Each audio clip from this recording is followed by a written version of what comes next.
les gens qui nous dirigent sont à genoux devant des minorités politico. Alors justement, puisque vous dites cela... Monsieur Bourdin, en parlant d'histoire, oui. dans une semaine, oui. nous allons fêter les 80 ans de l'appel du 18 juin 40. Oui. Et moi, je suis consterné de voir que, parce que je connais aussi notre histoire, on est passé du général de Gaulle, premier président de la Ve République, qui défendait l'indépendance, la grandeur de la France, la souveraineté de la France, son indépendance face aux puissants, à Emmanuel Macron, Christophe Castaner, qui sont aujourd'hui les esclaves de tous les communautarismes et qui sont aujourd'hui à genoux devant notamment la famille Traoré.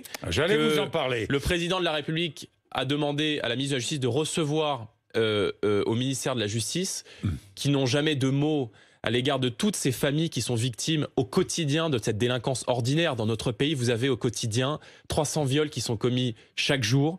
Vous avez 2000 agressions. Mais 300 viols commis chaque jour. 600 000 vols chaque année. Et nous n'entendons jamais la ministre de la Justice. Attendez, parce que 300 viols, vous voulez dire quoi? Vous voulez dire que les violeurs sont tous noirs ou arabes? C'est ce que vous voulez dire, Jordan Bardella? Je ne vous ai jamais dit ça, monsieur Bourdin. Parce que vous ne me faites pas dire ce que je vous ai pas dit. Parce qu'on en était à la famille Traoré, vous me parlez de 300 viols par jour. Alors, Jordan Bardella, manifestation de soutien à Adama Traoré demain. Est-ce qu'elle devrait être interdite, cette manifestation? Elle devrait être interdite, d'abord parce que ça fait 3 mois qu'on impose des règles de confinement aux Français, qu'ils ont respectées. Et je vais vous dire que je suis consterné de voir que le ministre de l'Intérieur chez vous, il y a quelques jours, a déclaré que parfois l'émotion devait dépasser la loi.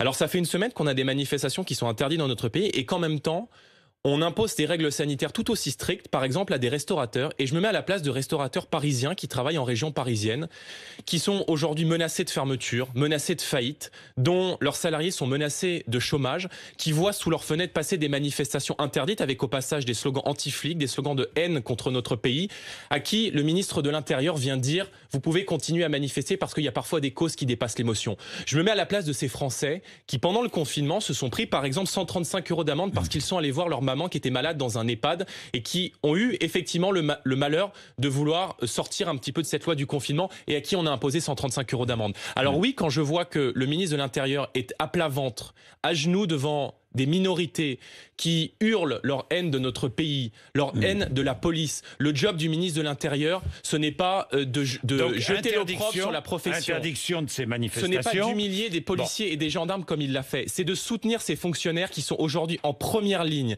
face à l'insécurité dans notre pays, qui tous les jours, dans les quartiers, ne peuvent plus rentrer dans certaines cités, se font insulter, se font injurier. Donc oui, moi honnêtement, j'ai du dégoût quand j'entends les propos du ministre de l'Intérieur, comme certainement sont dégoûtés aujourd'hui beaucoup de nos forces de l'ordre qui sont en première ligne pour 1 500 € par mois.